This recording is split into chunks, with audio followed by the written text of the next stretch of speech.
Welcome, everyone. It's lovely to have you here in this torrential rain. We're always happy for the rain in Ojai, but sometimes it comes at a little faster pace than we can manage. But thank you all for making the effort to be here. Some of you will be here for the whole 3 weeks for the necessary journey of self-transformation.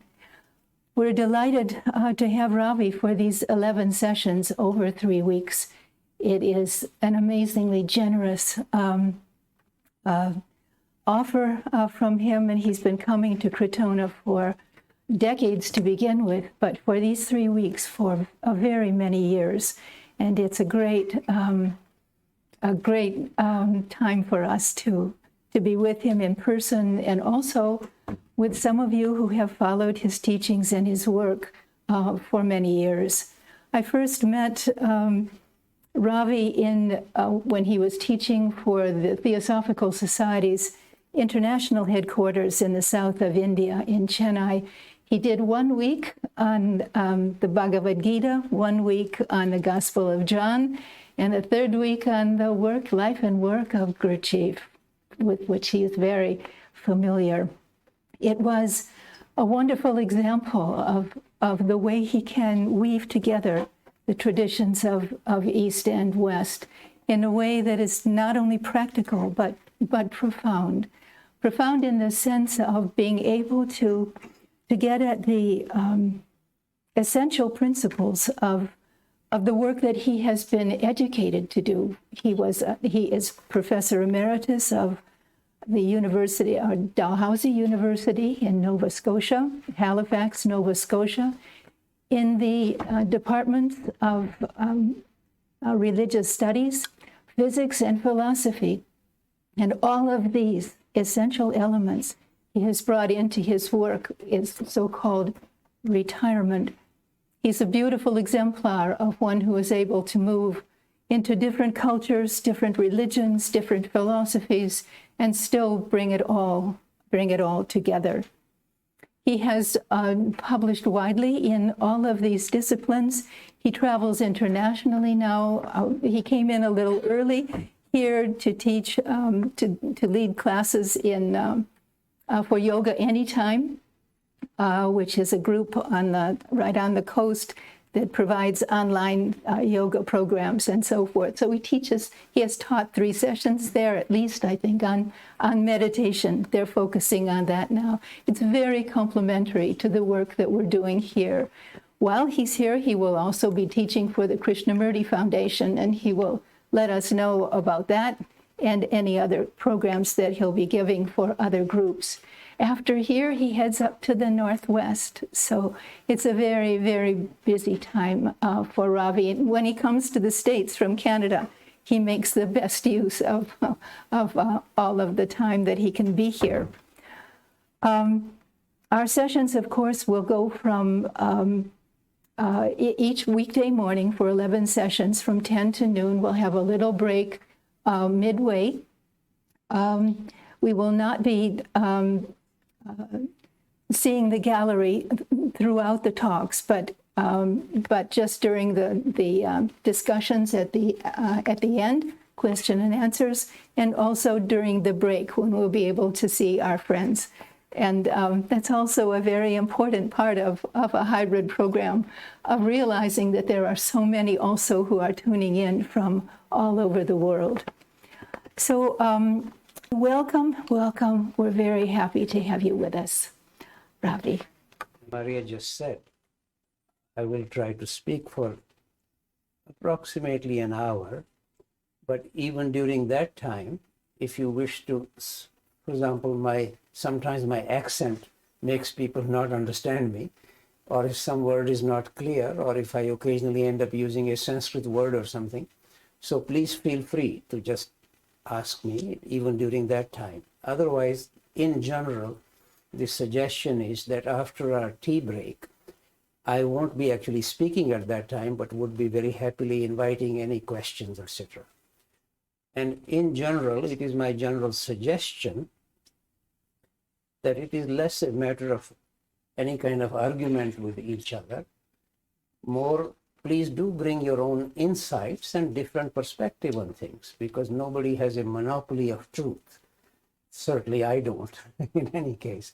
And this has been one of the difficulties with most of the religions, actually. Personally, sadly, from my understanding, religions have done more harm to spiritual search than almost anything else, any other institution.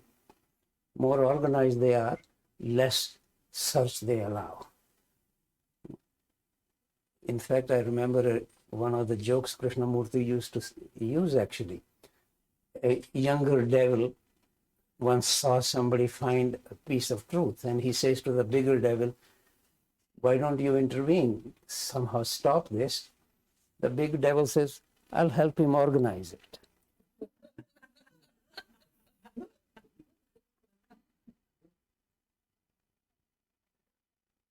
Let me begin, first of all, by a very simple reminder of the obvious fact that you or I, we did not create ourselves. I often think if we can each day remind ourselves of this obvious fact, which hardly anybody could deny, this would actually change our life. It certainly has changed mine, I can assure you. So to return to this very simple realization that I did not create myself, and we have a tendency in ordinary English usage to say, "I am breathing," which is rather strange, as if I created this breathing apparatus. I would not know how even to create my nails. And the imagining that I could create this breathing apparatus and the air that I need to breathe to stay alive, it's all a benediction. One can realize this. There are trillions of galaxies, according to our contemporary astrophysicists. And what are we in this? Even if there was only one galaxy. In fact, some of you would recall one of the Psalms, Psalm number 8 actually, that when I consider the heavens, the work of thy fingers, the moon and the sun that thou hast ordained, what is man that thou art mindful of him? Whenever we can think of something large, and maybe the some writers at that time were not aware of trillions of galaxies, but it is quite irrelevant. One galaxy will do. One solar system will do. If we just look at the sky, who cannot not be amazed by this? Similarly, just to mention to you, the oldest text in the Indo-European language is the Rig Veda, and they are a serious inquiry right from the very beginning. Now, sorry, maybe I don't need to say this in Sanskrit, let's just say in English translation. I do not know what I am, whether I am the same as this cosmos, yet burdened by my mind, I wander. This is as ancient a text as we know. Could you say it in Sanskrit? Well, Ishiyosha, na vijanami yadi vedamasmi, ninyas sanatho manasacharami. That's the way it is in Sanskrit. So I invite you, first of all, to really become aware of the very obvious fact that I just mentioned, that I did not create myself. I am not breathing, I am being breathed. We even have explicit remarks like this, for example, in the book of Genesis. God created human beings from the earth, then he breathed his own breath into them to make them alive. This is a direct quote from the book of Genesis. 2nd chapter, 7th verse, if you wish to look it up. I say that because in a way it would seem plainly obvious that I hardly created myself. I am hardly responsible for breathing. And when this breath, really which is the breath coming from the divine side, when this breath leaves me, this body will expire. So the important thing here again and again, I just mentioned this from the book of Genesis, but a very similar remark by Krishna in the Bhagavad Gita, that a particle of myself, he says, takes on the senses, and he includes the ordinary mind, which in Sanskrit is manas, among the senses. Largely because the ordinary mind is really more or less like a prostitute. It just follows whatever the senses want to do, and the bodily fears and desires, and the ordinary mind will justify it or would carry this out. Which is why there are two different words. In English, you all get mixed up just using one word, mind. We have two words in Sanskrit, manas and buddhi. Buddhi has the same root as the word buddha, discernment, and maybe later on I may have a chance to speak a little bit more about it, but simply to maybe I give you the Greek equivalents. We had two, in classical Greek, we had two words for mind, nous, N-O-U-S, for, if you like, subtler mind or a higher mind, beyond the ordinary mind, and dianoia, which is the usual ordinary mind. So the suggestion is that the usual mind is just like the senses, being driven by fears and desires. And anything can be justified by this. Then very strong suggestion, both as I just quoted to you from the Bhagavad Gita from Krishna, or that a particle of divinity takes on this body for its own purpose. And here, maybe to put a slightly more modern language here, because otherwise people have a notion of God, we have the classical painting by Michelangelo in the Sistine Chapel, God with large muscles, that's God.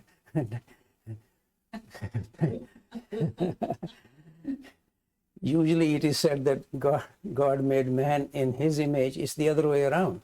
We have made God in our image. When we look at it.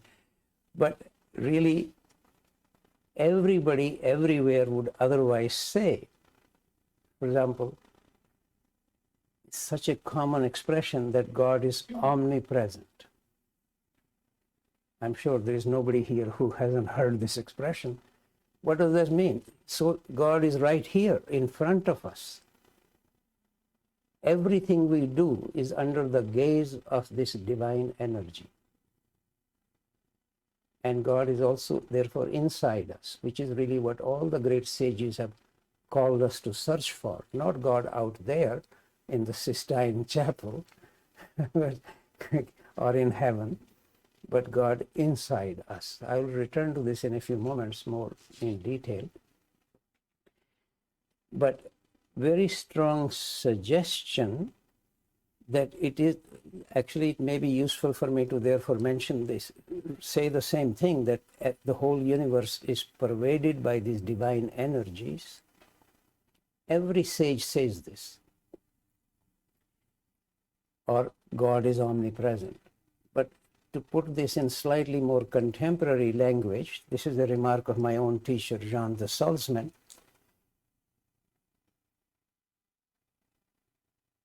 And why have we been incarnated? She regards what God is called God is higher energy. By higher, one simply, especially those of you who have a physics background, maybe a little bit physics background, I should mention here, in the physics circles, there are several different kinds of energies, but there is not a question of higher or lower energy. All those energies are interconvertible in principle. Not always easy to do so. But when the expression is being used as higher energy, it is really referring to more consciousness.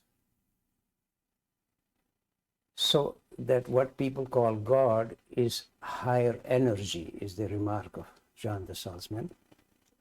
And this energy is pervading the entire universe, including this room. One needs to keep this in mind again and again.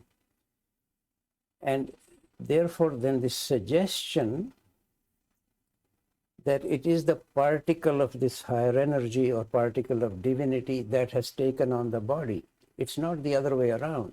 If I use the classical expression, soul, here I need to make a distinction.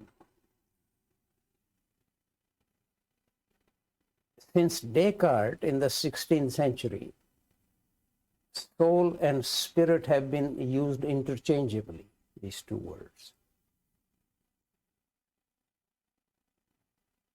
which is really has created more confusion in theology by making a distinction between body and spirit, or in philosophy between body and mind.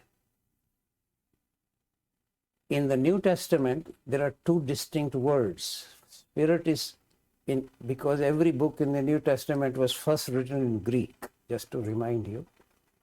So the word for spirit is pneuma, P-N-E-U-M-A. Also a reminder, in all ancient languages, at least as far as I can determine by talking to various scholars, in Hebrew, in Sanskrit, in Greek, in Arabic, the word for spirit and breath is either exactly the same or very close to each other. So it's the spiritual, it's the spirit that enters into us as breath and keeps us alive. And then the word for soul is, in English we would say psyche, it's pronounced in Greek as psyche, but it's written the same way with an E with an accent. So psyche and pneuma are two distinct words, soul and spirit. The reason I am mentioning this is soul is personal. Your soul is different from my soul, but spirit is transpersonal. And the whole purpose for anybody's incarnation, according to, this is not only from the New Testament, this is from any spiritual teachers.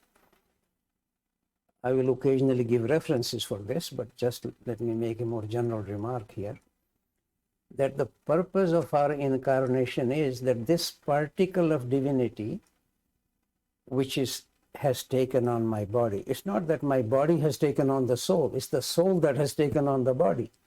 What needs to be clear about this. Why has it taken on the body?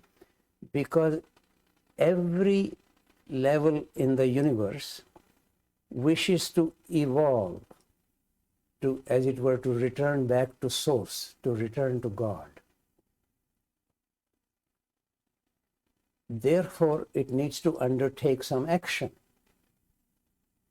And in order to undertake some action, it needs a body and a mind.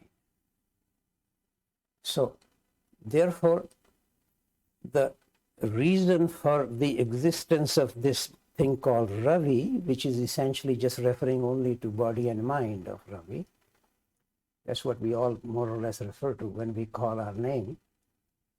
The reason for its existence is that this creature can take some appropriate action so that the particle of divinity which has taken on this body and mind can in fact evolve.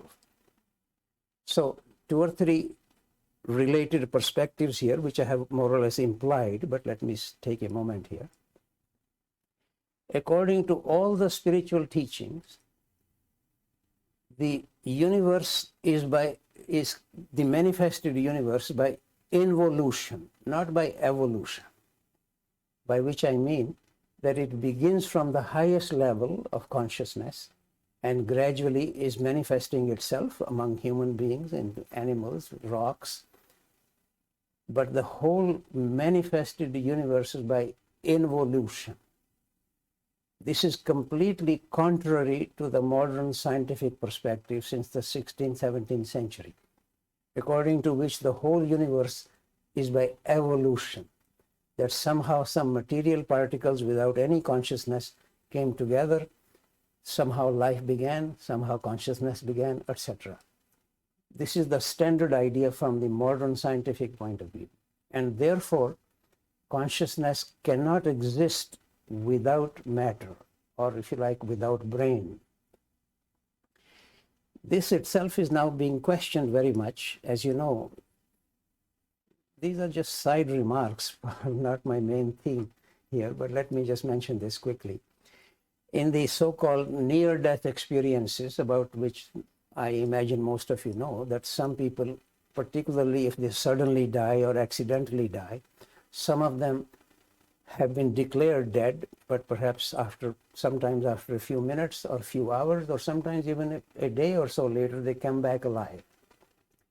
And during that time, when they are officially dead, there is obviously some consciousness, because they can even say what the doctor said to the nurse next to them. So clearly, consciousness seems to be able to exist without the brain, which has been declared dead.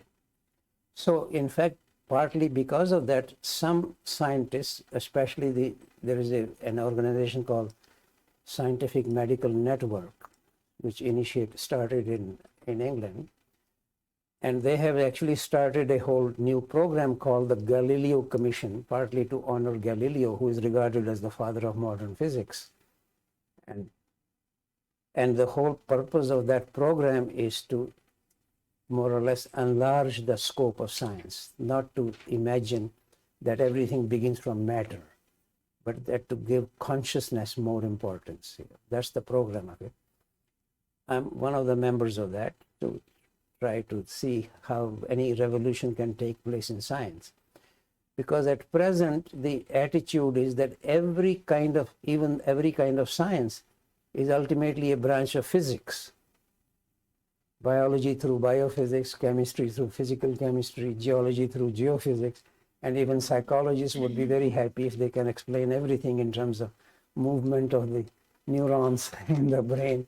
So matter in motion, that is the program of physics. And so everybody wants to be convinced that everything ultimately has to be described in terms of matter in motion.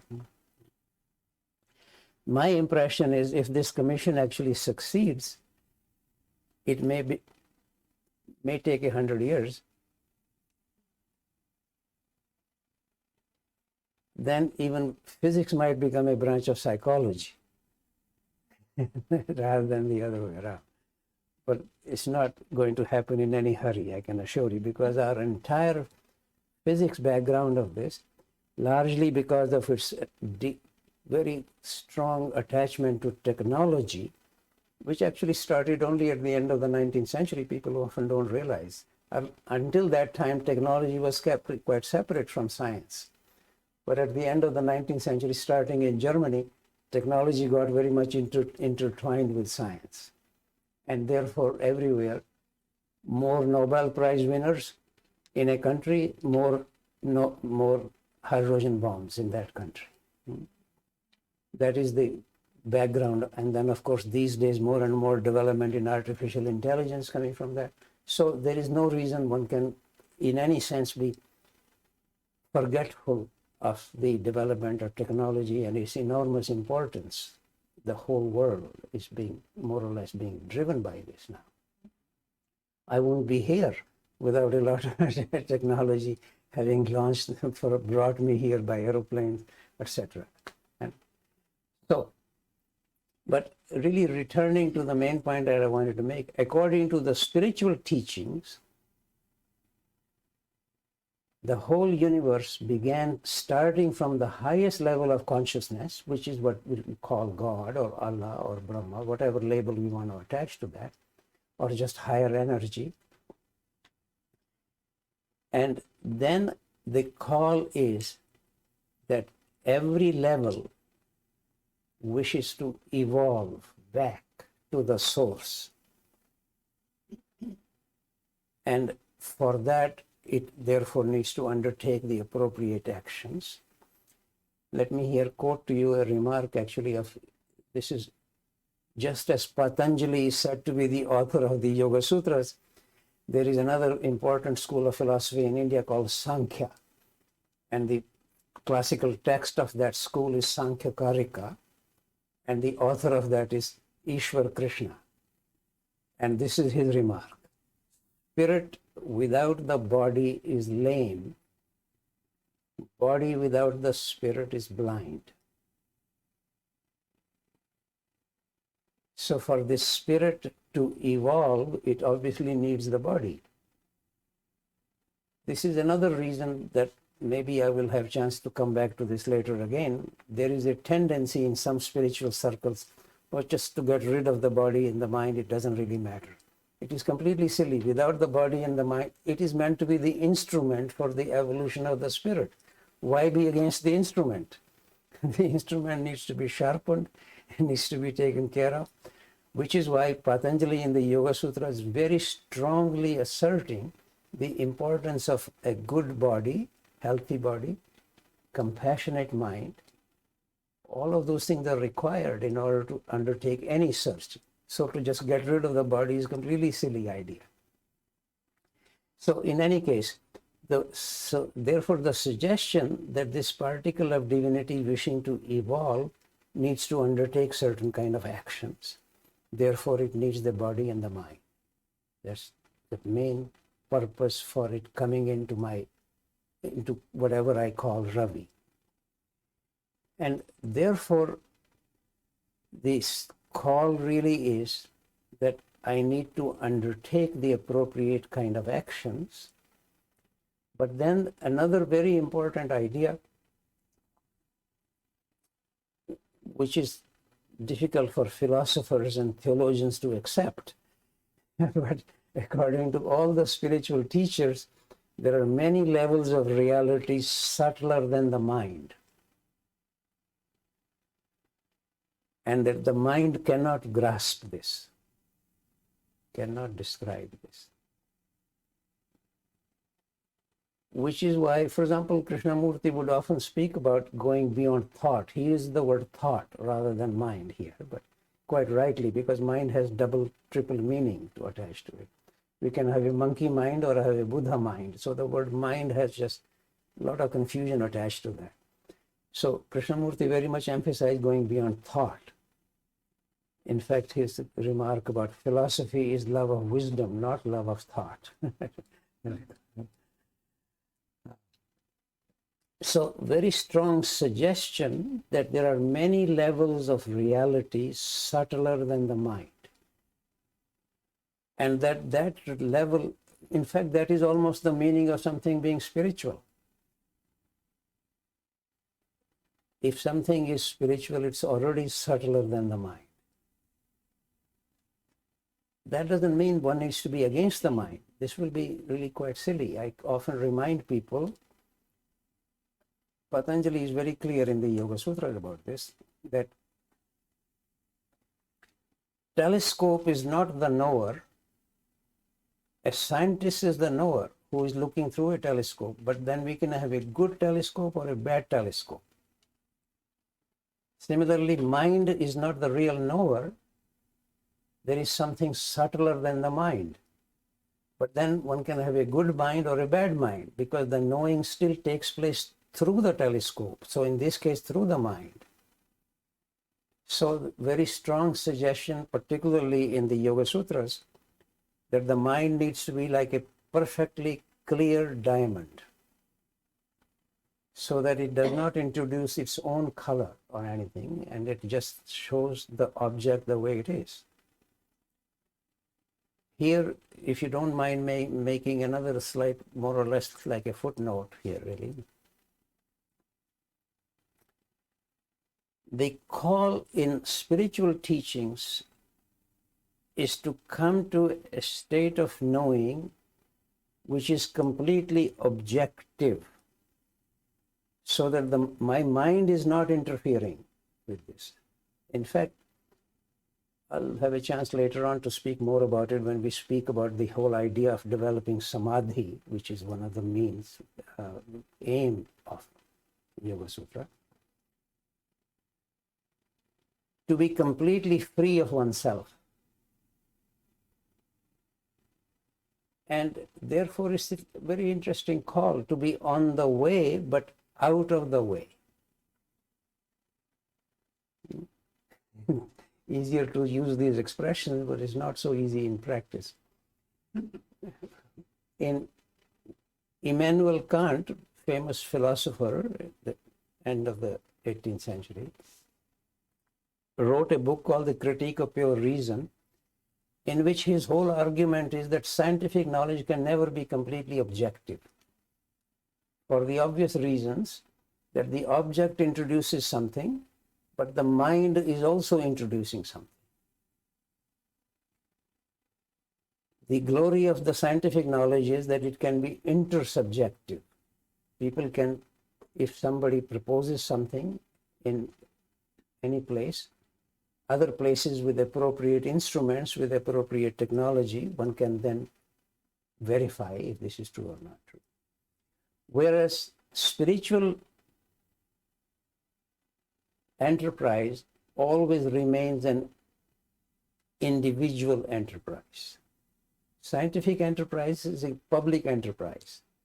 If Einstein has produced a theory of relativity, then now I don't need to spend my time trying to create that. But the Buddha may have, as it were, published the Four Noble Truths centuries ago. It still needs to be done by me to find out if this is true. So spiritual enterprise is always a private, individual enterprise. It can be assisted by the help of other people. This is what the helpfulness of any group of fellow searchers. But it still remains, each one of us has to go through our own individual search. Unlike the scientific enterprise, which is very much a public enterprise. So one needs to understand those two are quite different enterprises.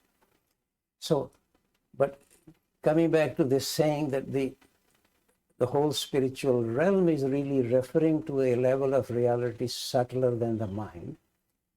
It is a very large realm. Simply to remind you, for example, in the Bible, there are 9 orders of angels, starting archangel, going up to the ultimately higher and higher, up to Lucifer, who was the highest angel, but was kicked out of heaven because of pride. But interestingly, Madame Blavatsky would label the journal Lucifer. But in any case, the suggestion is that just because somebody someday has an extraordinary experience, even some kind of occult sort of experience, doesn't certainly mean that they are now at the level of the Buddha. It's a very large realm. The spiritual realm is very large. That's all I'm trying to remind you. 9 orders of angels in the Bible. Similarly, in the Upanishads, you can see many levels of the devas. The word deva is difficult to translate. Sometimes gets translated as gods. So they say, oh, Hinduism is polytheism. Or sometimes it gets translated as angel, which is a little different. But it might interest you as a side remark. With the angels, the suggestion is higher the angel, more wings they have, indicating more and more freedom. Whereas in India, higher the deva, more eyes they will have, or more arms they will have, which is to say more vision or more power, more strength. So it's quite a different way of representing this. But okay, then very strong suggestion, as I just finished saying, that the call is to evolve, to return back to the source. Many remarks have been made about this. Classical remark in Christian theology is that our soul cannot be at rest until it is stayed in God. So to return back home, that's the call, basically.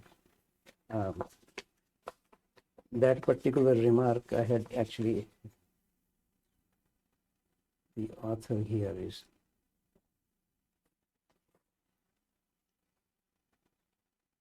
this is the remark of St. Augustine. Our soul cannot be at rest until it is stayed in God. So, based on really even this obvious fact that I already mentioned, that I did not create myself, then the question naturally arises, why have I been created? And who am I is really almost the fundamental question. In India, the Sanskrit word is koham, who am I? And it's almost sort of, here is actually a remark of one of the Upanishads, which I will read to you. This is from the Maha Upanishad. Who am I? Whence is this widespread cosmic flux? These the wise should inquire into diligently, soon, nay, now. This is almost the fundamental question to which people keep returning. I remember a conversation with a very highly regarded Zen master in South Korea, Chulung Sunim. He said to me that at the core of all Zen koans is simply this question, who am I? So this is obviously a fundamental question to which we need to keep returning. And then always a suggestion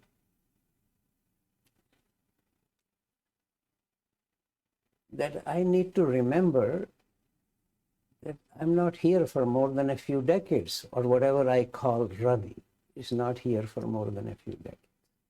Especially now at my age, at 85, few decades would be silly to speak about, few years. And this is always regarded as a very helpful reminder so that one can then actually come back to the question, why am I here? And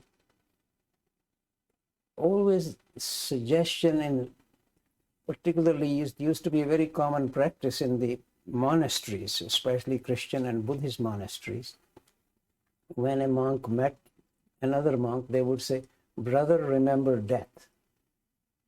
Memento mori was a very common standard idea, because one forgets that whatever I now call Ravi is here only for a few years.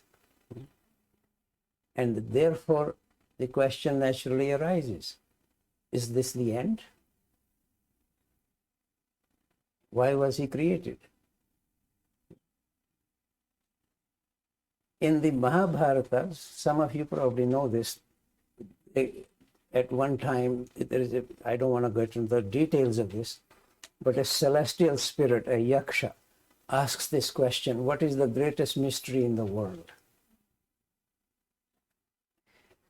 Several people try to give some response to this, but nothing is accepted by this yaksha.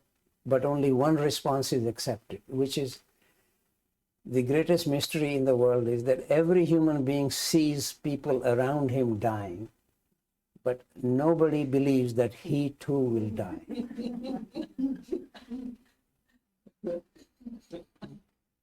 That is the greatest mystery in the world. Ask yourself, when did you last think that you too will die? No, because all of these things that I'm speaking about, because my hope is that you would bring your own actual practical insights about some of these remarks that I'm making. I'm often quoting from various scriptures or texts or some sages, but not just, these are not foolish remarks of these people. And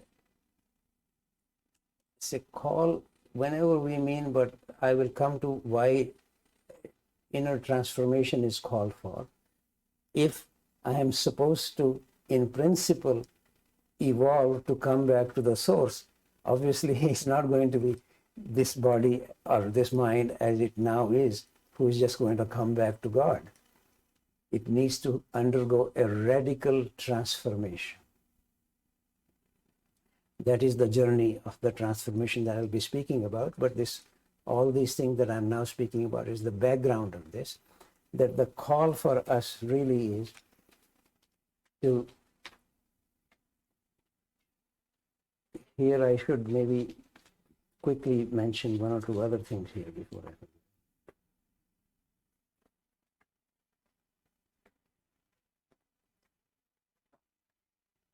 First of all, just to take a few moments here to say about what, according to the various sages, are regarded as the characteristics of the highest reality. And then, of course, a part of that is what is taking our body and mind. So whatever is the spiritual element in us, what is the characteristic of that?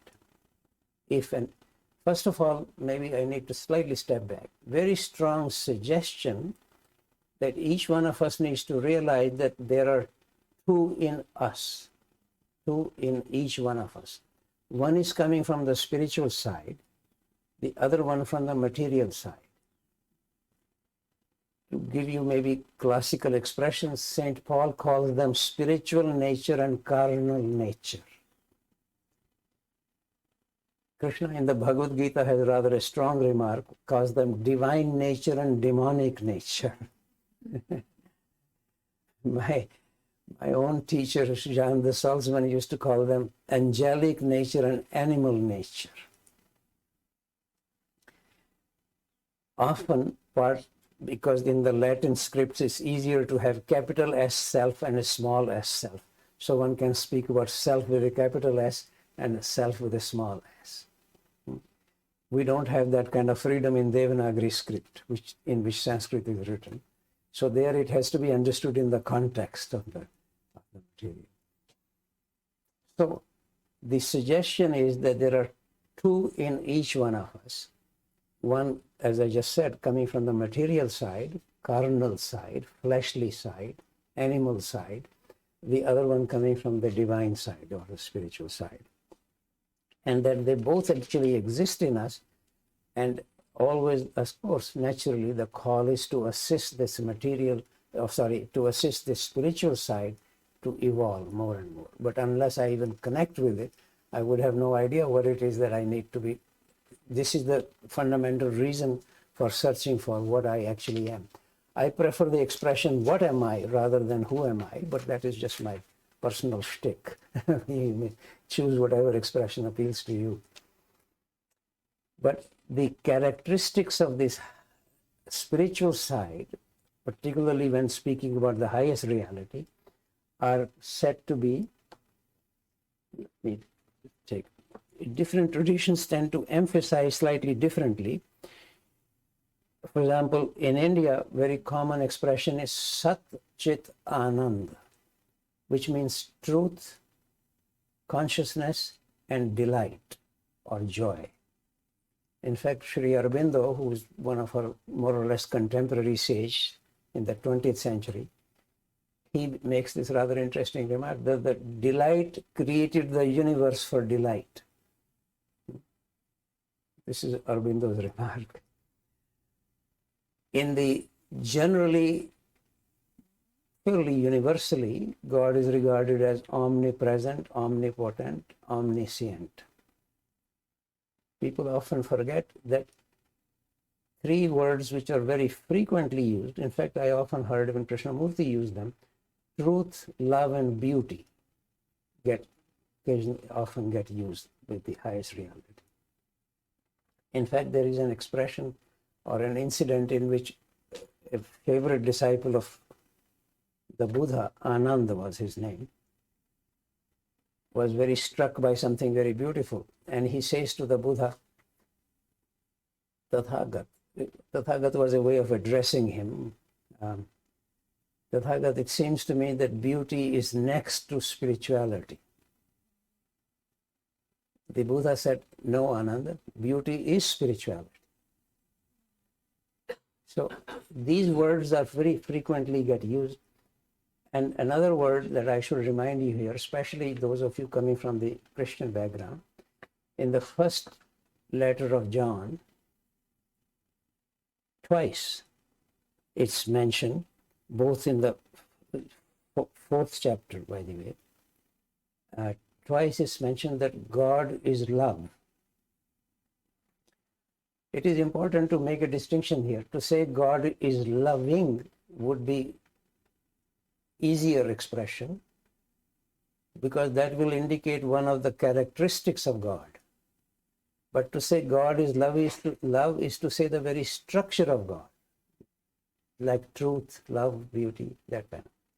So it's useful to remember this, that whatever one understands by the highest level of love or truth or beauty, that is what is the meaning of God. Therefore, I often remind people we keep saying omnipresent, but why not omni amorosus? That would be a very helpful expression to use. Also, omni delectabilis.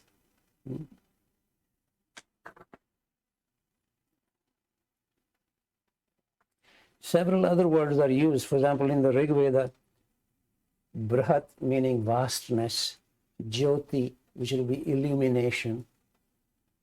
So other words get used to describe this, but each time the suggestion from all the sages is that whatever description they try to give is not sufficient.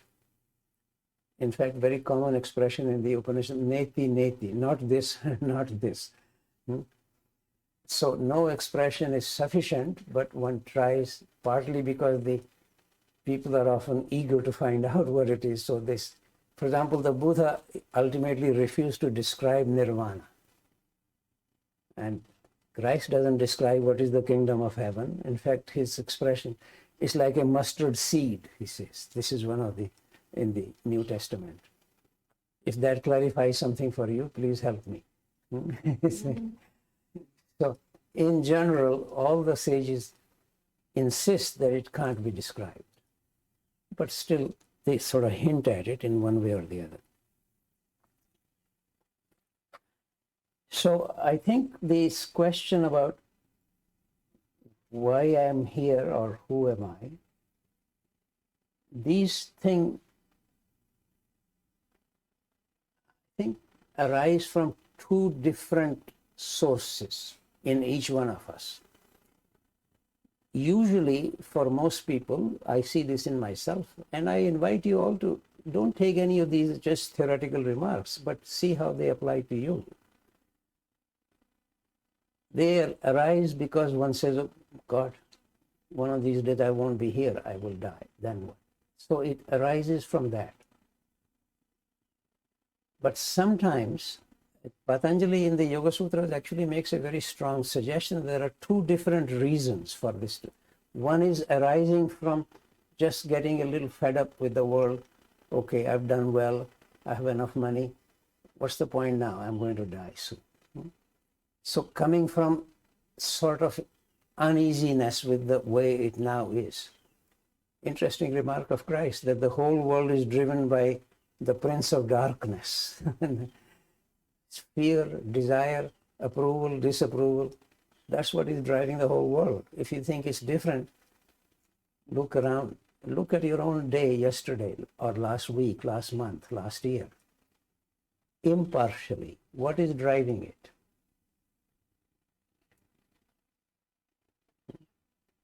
But then sometimes one gets fed up with it or thinks this is nonsensical. So from that feeling of disenchantment, the question comes.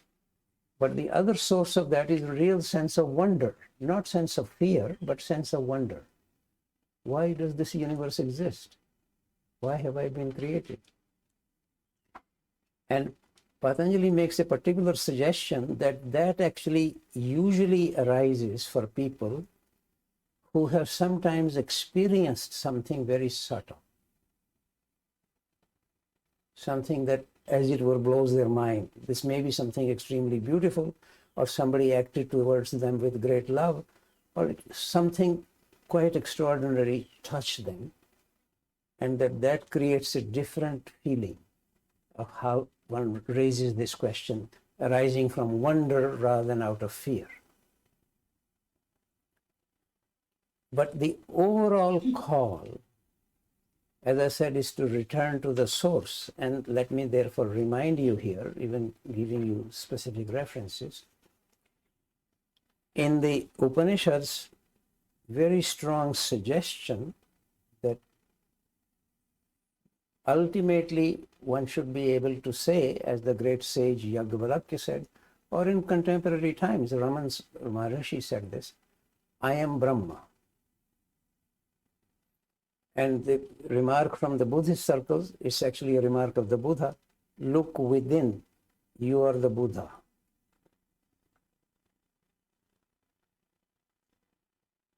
And this is not so much emphasized in the Christian circles, but let me first of all quote to you the remark of Christ himself. The Father and I are one. And then what has become understandably non-canonical, this is in the non-canonical Gospel of Philip, direct quote from there. Christ came not to make us Christians, but to make us Christ. And Christ himself actually says this. I invite you to read the first 10 verses in the first chapter of John's Gospel, where the last 3 or 4 verses out of these 10, where Christ says, those who are born of the Spirit are children of the Father.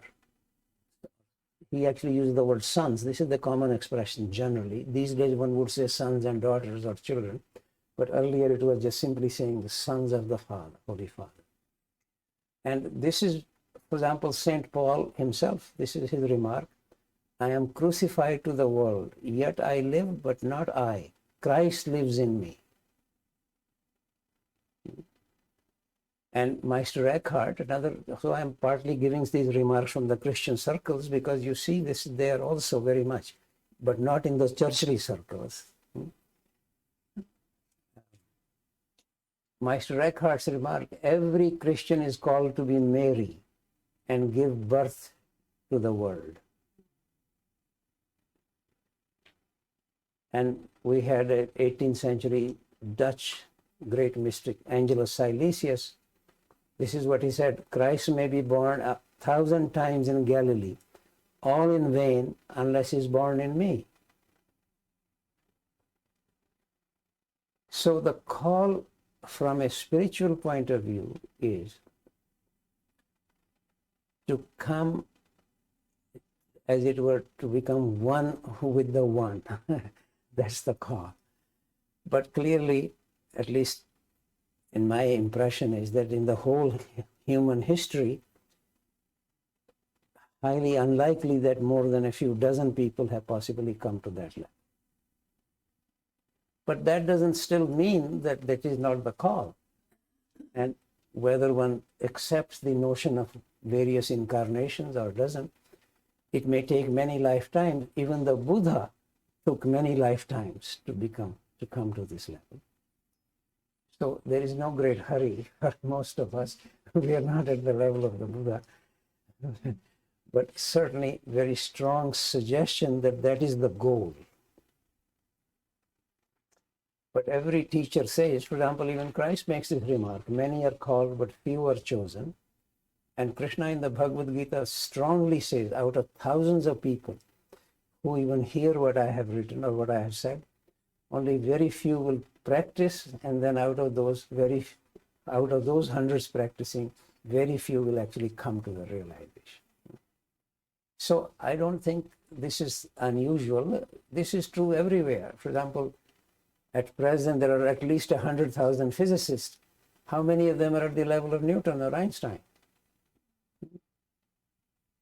So not to fantasize that just because I study physics, therefore I am now at the level of Einstein, or just because I get interested in something spiritual, suddenly I am at the level of the Buddha. But what is the call?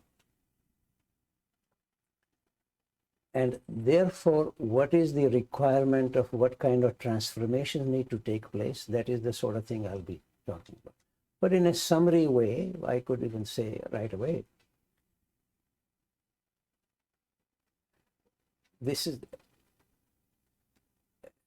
a remark which is actually in different forms quoted in all the canonical Gospels.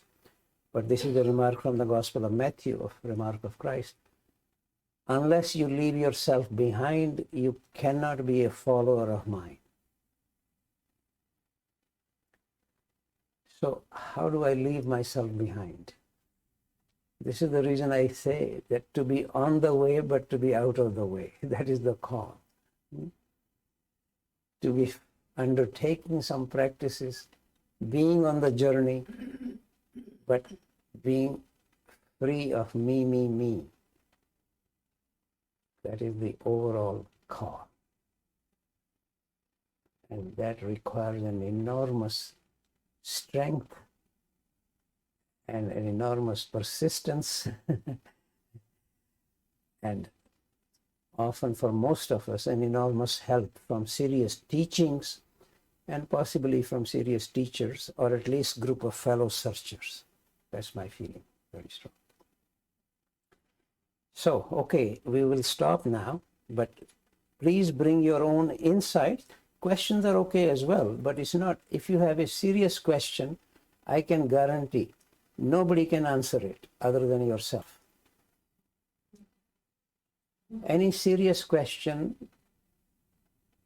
needs to become our quest. It needs to emerge from inside, the response to this. I'm absolutely certain about this. But some questions can assist each other to find something. So some texts can help, some remarks can help. So there is no reason to be against any of this. But please bring your own insight or something that you don't have to agree with me. I'm always rather saddened by the fact religions make you believers. I hope you're searchers. Okay, please bring your own insights or perspective or something to clarify more what I said. So it does not a question of always agreeing or disagreeing. Yes, please. Yes, we were. I just came in when you were speaking about how obvious it is that we did not create ourselves, and yet everyone, many people are obsessed with the idea that they can rearrange their own image. We're obsessed with body and appearances and how we can do this or that to change our body. And it's so difficult to imagine that we're being recreated from within, that something else is helping to make a transformation possible. So it's very hard to get away from the whole idea that we're somehow in charge of, completely in charge of remaking our own life, especially our own body, despite the fact that our abilities are limited. No, I think this is, of course, to do with our whole education and social enterprises, everything. I recall a remark made actually by Rumi. He said, earlier I was younger, I was trying to transform the world. Now I'm wiser, I'm just trying to transform myself. I think if you look at really any of the people we would call sages, it's not that they are against doing something for the world, but it comes from a very different level in them, very different place. In fact, one of the things which I was always rather struck by, this was very much emphasized by Krishnamurti, at least in my understanding. You don't decide to do good. If you are good, goodness will ooze out of you. In fact, I recall reading, this was actually in the notes of Laura Huxley, Aldous Huxley's second wife. And on one occasion, one evening, some people, friends were gathered there. Krishnamurti was among them. And most of the people there were apparently speaking about how they are going around the world doing good. And Krishnamurti somehow intervened, saying, you should not be going around doing good. They were surprised. They said, well, you're going around the world every year doing good. He said, not intentionally. Because for him, it was very strong notion. Actually, a classic example he said at least twice in my hearing, a rose does not decide to smell like a rose. We realize the presence of the rose because of its fragrance. So as far as he was concerned, if something is in you, it will ooze out of you. For example, if we were to say that the Buddha was enlightened but was not compassionate, it will be an oxymoron. And to say that Christ is one with God but is not loving, that would be also an oxymoron, because God is love or compassion or consciousness. All these are aspects of whatever it means to be God. So I think it's not so much a matter of deciding to do good.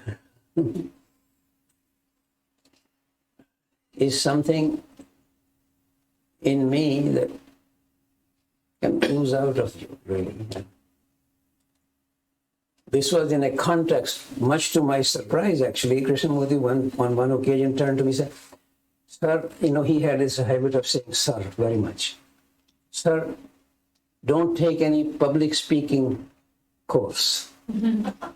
It had never crossed my mind to take a public speaking course, because this is when he said, if you know something, it will ooze out of you. I think certainly from the perspective of the spiritual sages, none of them are against doing something good for the world. That would be silly to say. But they are much more interested in one's own inner transformation, so that the good results from that, rather than deciding to do good.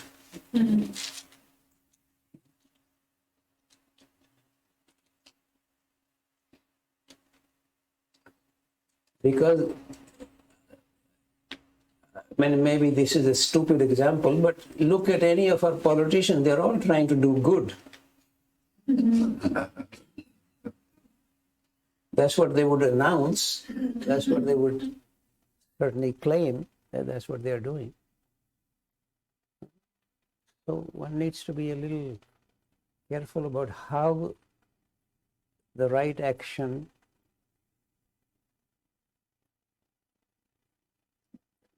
that doesn't mean that one can't intentionally try to do something, which is a way of learning also. What is the difficulty? What stands in the way? But is one actually impartially looking at, if I try to do something? Supposing I actually undertake to assist my neighbors about something or the other, so one can decide to do it, but then to watch, where do I want to get approval from them? I want to get some credit for it. To be recognized in the city for being a good citizen, or whatever,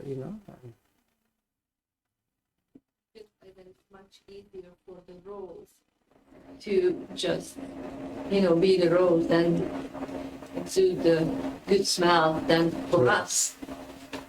Yeah, that is true. Okay, yes.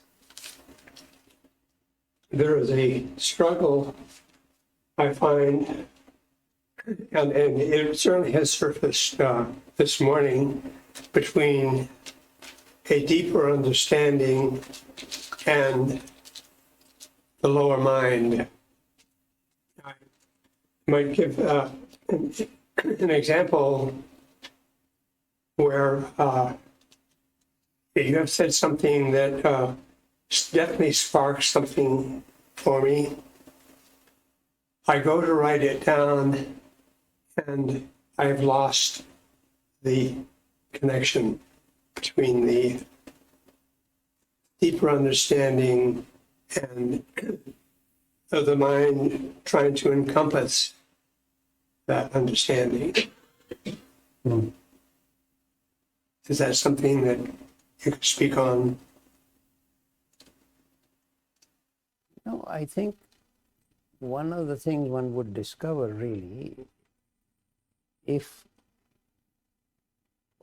one undertakes a serious self-inquiry, which is a fundamental requirement, actually. We'll speak more about it tomorrow. I'll focus on it. But then one would see many different levels in oneself.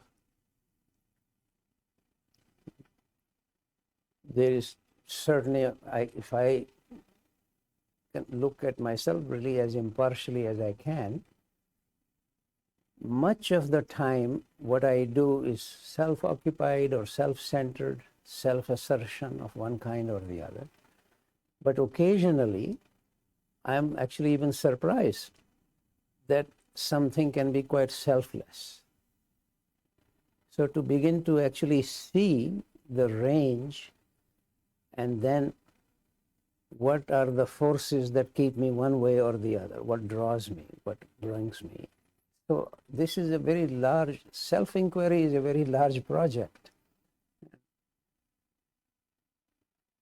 because there is a very important principle here that self-awareness is actually the mechanism of self-transformation.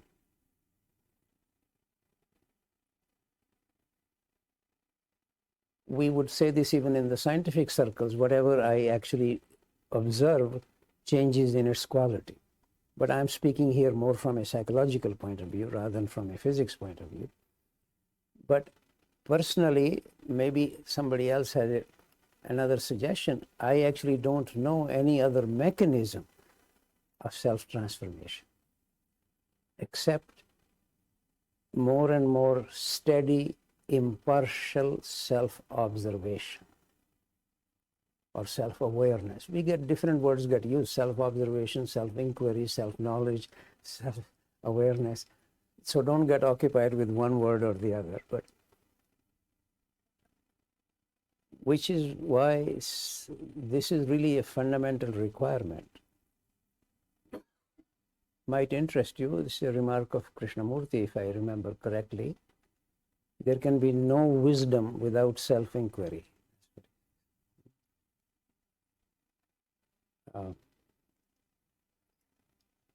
But even that, we don't need to just simply work. Just because he said that doesn't make it true. Is it true in my own experience? That's really what.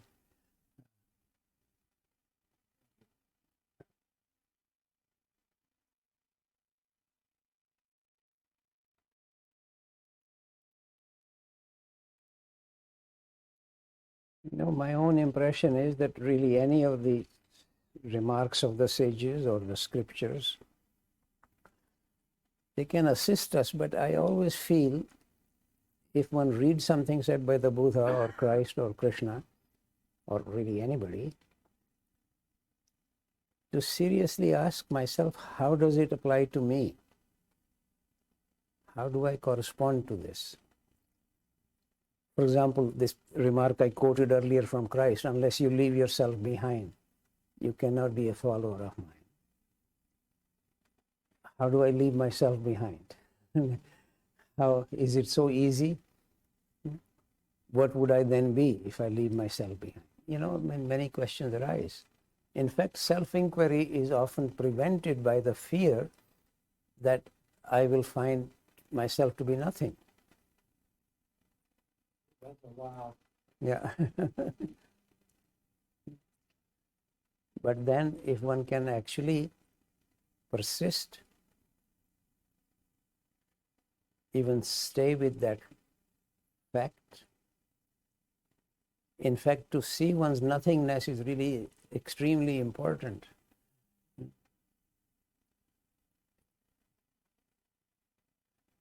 In my own life, perhaps only twice or thrice, I would say, I've had that deep experience of this, actually in the presence of my own teacher, because it requires an enormous support to come to that realization. And in my experience, that experience is not a matter of being diminished. It is really realizing that one is connected with the whole ocean of being. And the moment I am separate from that, I am a mere drop. But in the actual experience of that, then it may seem rather silly language-wise, but as if the whole ocean acts through the drop. It's a very different experience, actually.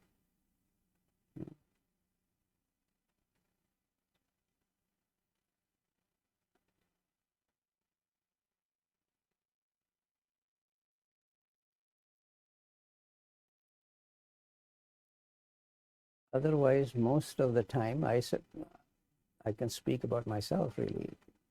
I'm always something, in some manner asserting something, or at least wanting others to say that I am something. It's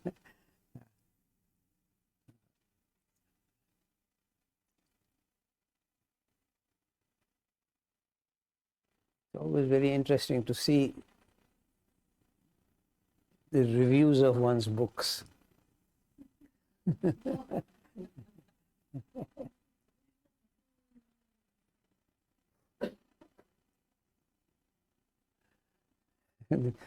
Might amuse you.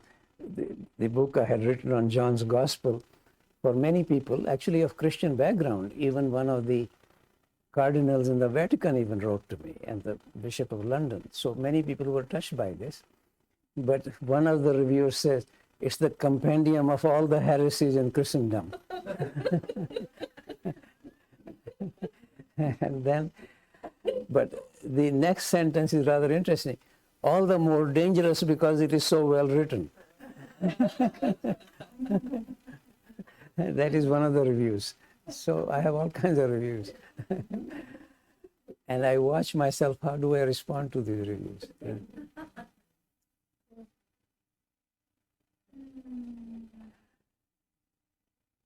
Maybe I should tell you my most favorite review. Do you want to raise it? Yeah.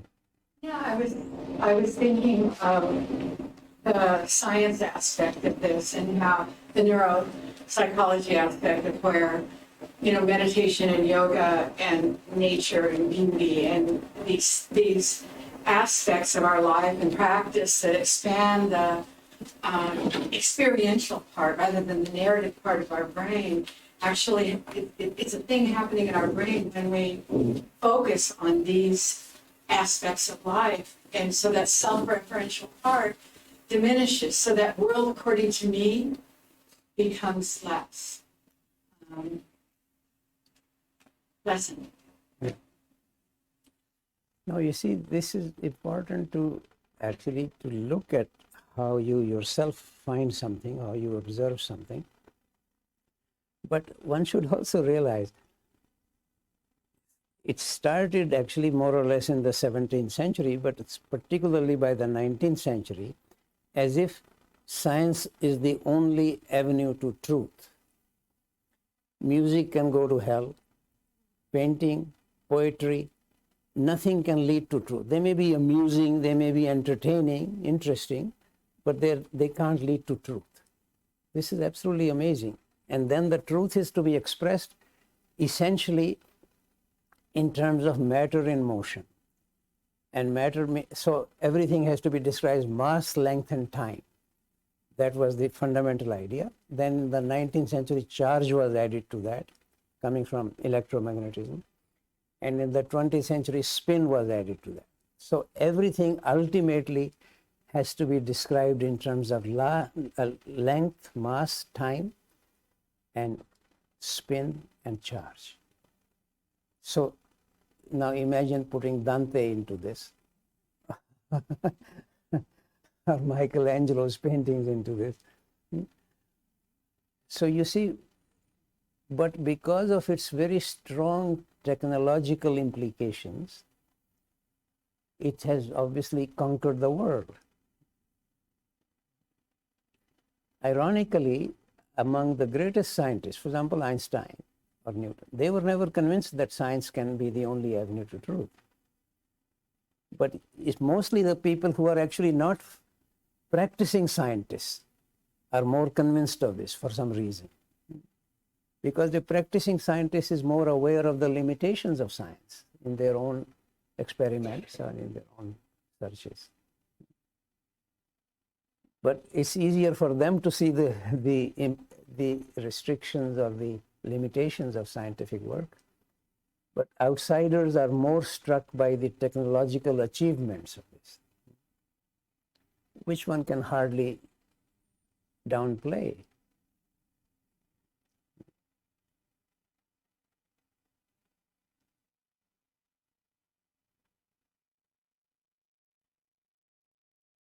You were going to share a review with us one of your reviews of your book. Well,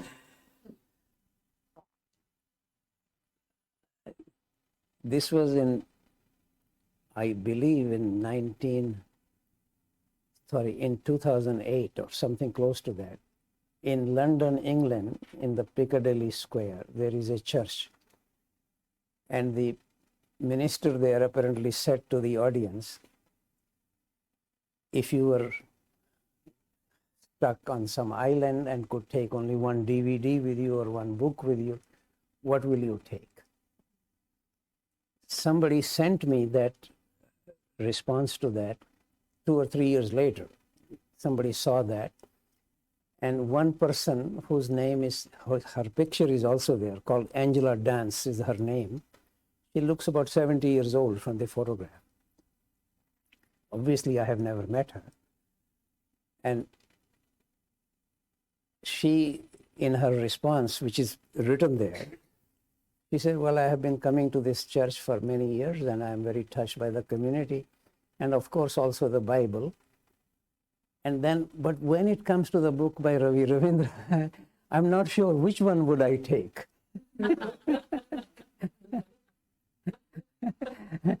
I was so touched because this woman is not an academic type, or I have never met her. I have no idea who she is. So I was giving a talk in London at Temenos Academy 3 years later. So I asked them to invite her as my guest. She had passed away. So yeah, I had never met her. Well, this is my most favorite review of that book.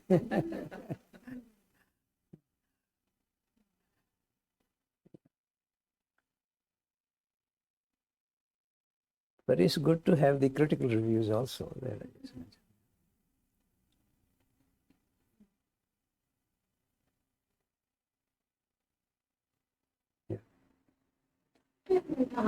Reading a lot. Speak a little bit more loudly. Yes, I've been reading a lot on quantum physics Yes. and just wondering what the thoughts are in terms of quantum physics and the parallels, which it seems like are some of the things that you're talking about in terms of the spirit. And I'm just trying to understand.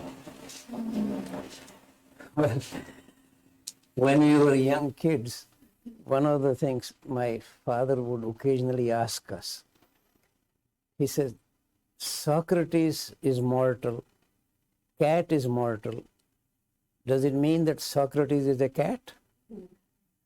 That's what's happening with quantum mechanics. They find all kinds of indescribable situations, which of course then they say are coming from the spiritual side also. Therefore, they are just like Socrates is a cat, because they both of them are mortal. One often, in fact, even some of the important writers in quantum mechanics, they themselves really realize that it's just being used to describe anything that you like, whatever suits you.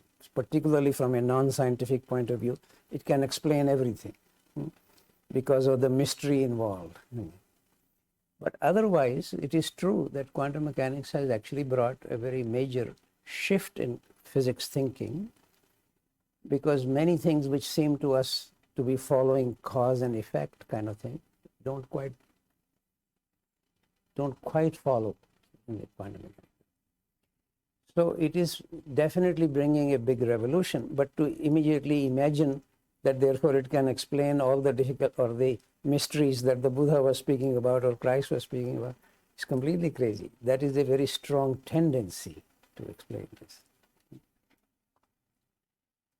In general, in fact, one of the more significant writers in quantum mechanics, a Nobel Prize winner, he has about a few years back wrote a book in which he concluded that more we know about the universe through physics, especially through quantum mechanics, the more pointless the universe seems. This is another very important factor from a spiritual point of view, very strong suggestion that there is some purpose to our, not only our individual existence, but also purpose for humanity generally, and for the universe generally. So purely from a quantum mechanics point of view, it has no purpose. It's completely absurd.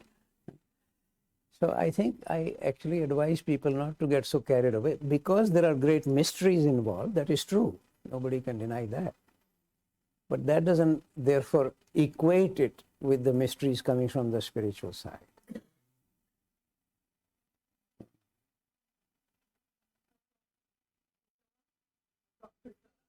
Yeah.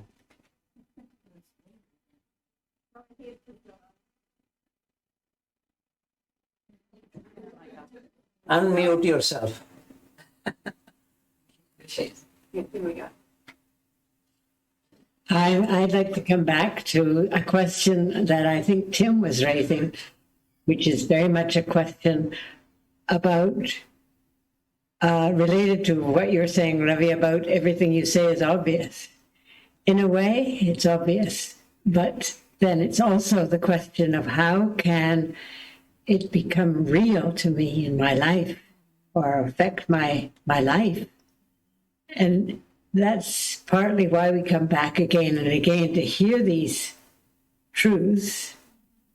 And yet, if the mind jumps in and takes over, the monkey mind, then it is not transformative. So how can something that I understand to be true in a way, I understand it to be true, but then my mind does not allow it to be true? What's the possibility here?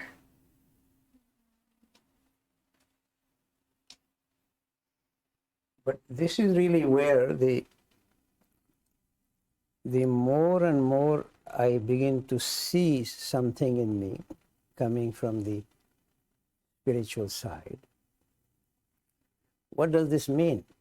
From the spiritual side, then in one's attitude and behavior, there will be more sense of unity with the others, more and more freedom from simply me, more compassion, more even a sense of service. So in a way, then the mind, because really we use the word mind, but it has many levels, just as our self has many levels. As I said earlier, slightly in passing, that most of the time, most of my activities are self-centered, but occasionally, maybe sometimes just accidentally, or maybe sometimes out of real understanding, it can be selfless.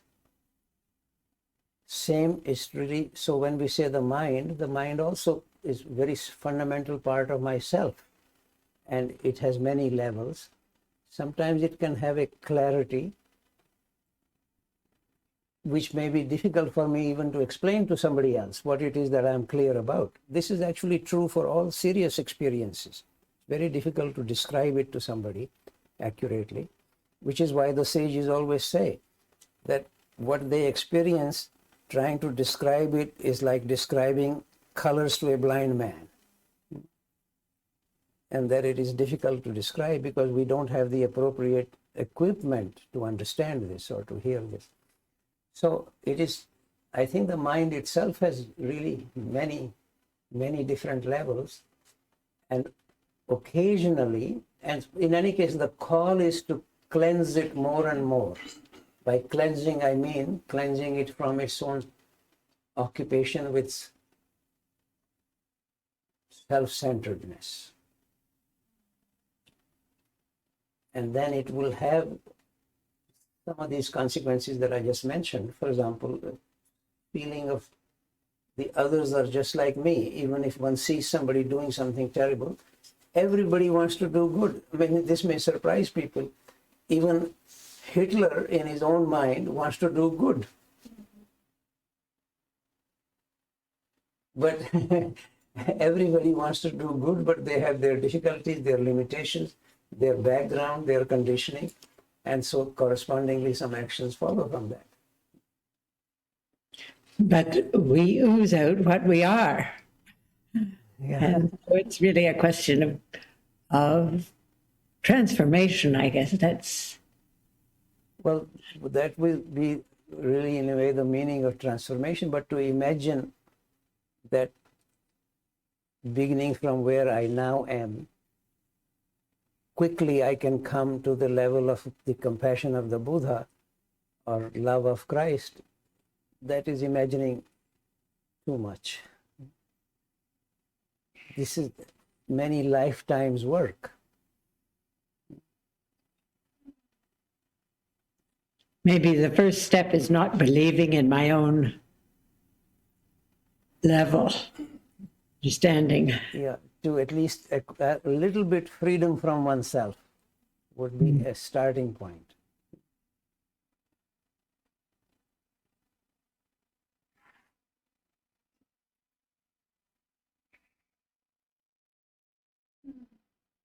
What did Priscilla mean by level? Sorry, you say? Priscilla, Yeah. what did you mean by level? My level of understanding. I guess it's in a sense obvious that there is a very low level of understanding. And I think we've all experienced some higher level of understanding. But we could bring that to the sense of love too. We could know that we have had a very low level of love, but occasionally, as Ravi points out, some experience of a higher level. So it's a sense of the relativity of everything and a recognition that I don't need to be stuck on assuming that it's always the same. Does that make sense? I mean, one can look at it. It's easier to look at religions, for example. There are more than, as far as I know, more than 2 billion Christians in the world. Are they all at the level of the Christ? And I often remind people, every member of the mafia reads the same Bible as did Meister Eckhart. So the source is the same, but who is receiving it? And some of you probably know that right now in India, 40% of the elected members of the parliament have criminal records against them. And they all have names like Rama and Krishna. 40% of them. So, and these people are running the world because they are in the members of the parliament deciding many things. Similarly, at the time of the election, Trump will stand with the Bible in front of a church. So would the others. You see what goes on. So when we speak about levels, of course, in the Christian history, there have been some remarkable sages. But as I just said, every member of the mafia reads the same gospel as John of the Cross or as Meister Eckhart. So the source may be the same, but the receivers are different. In their level of understanding, their level of compassion.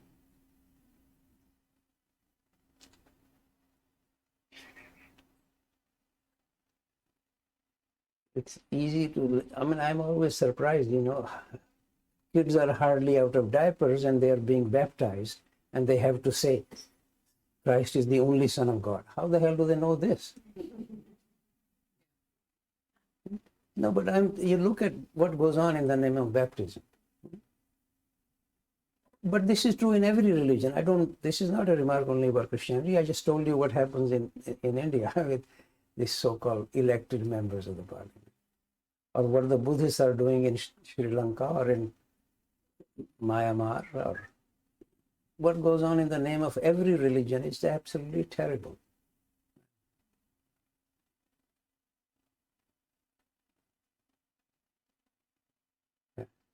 Could you comment on the survival of the fittest in evolution and then involution? And why, I mean, in the incredible suffering it appears from the big animals always eating the littler ones. Thank you. Well, maybe survival of the fittest is probably one of the driving forces in the society, right? So all of us want to be not only surviving, but to be ahead of everybody else, controlling others. That's what takes place in our education. What are we educating people for? But I sometimes remind myself, even as a father myself, what do I do with my kids? I'm encouraging them to study well so that they can get a scholarship, can go to a better college. Competitiveness, it begins. So what you're saying, survival of the fittest, really how competing with everybody else. How do I have more, if I need more weapons, do I have more disastrous weapons? If survival in that sense, but if it is otherwise, survival of the, if I'm competing with somebody, whether it's for a job or for any other project. So I see even really the way practically from day one, approval and disapproval is imposed on the kids. And the kids learn this. So if the father or the mother gives them something nice, so they smile. And this is how it begins, and very early on. So I think survival of the fittest really arises from that how can I be ahead of everybody else? The word survival, is somebody trying to kill us? No, but you're using that word more generally, right? It's in the sense of how can I be ahead of everybody else? Whether it's ahead in terms of more prestige or more money, more power. Ultimately, these are the tests that, if you look at what did Mara test the Buddha to be? This is before he's the Buddha. These are the things. He sends his own daughters to seduce him. That doesn't work, so he says, I'll turn this mountain into a mountain of gold. How many $1 million do you need? A whole mountain of gold? And that doesn't work, then I'll give you sovereignty over the whole world. Or in India, we say 3 worlds. That's the way of speaking, but whole world. So power, wealth, pleasure. So when you say, how to really to be ahead of the thing, preserving something, these are the forces. The other side is fear. If I don't succeed, I'll fail, I'll be disapproved, I'll be condemned.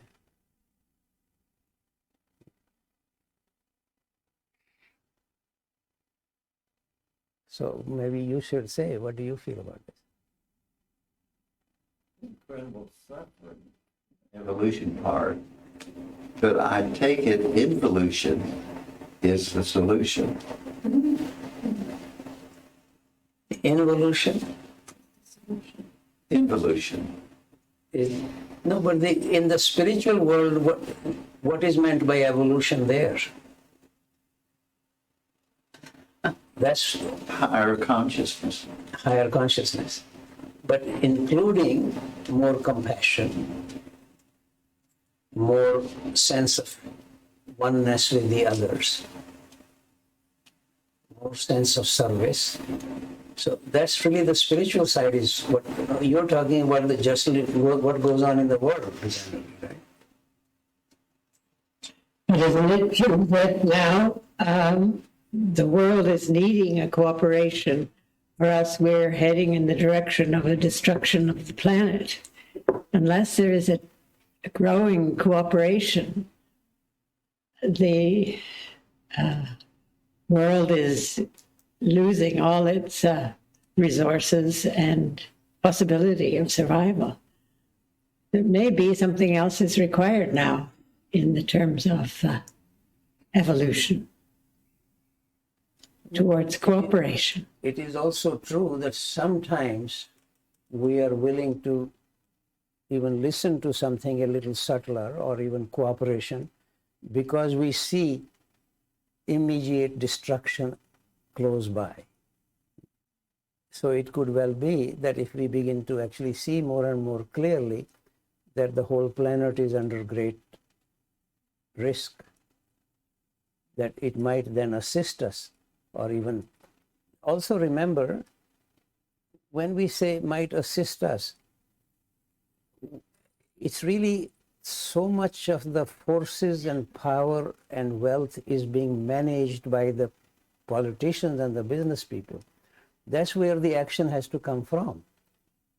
We can decide to preserve the atmosphere a little bit, save some water.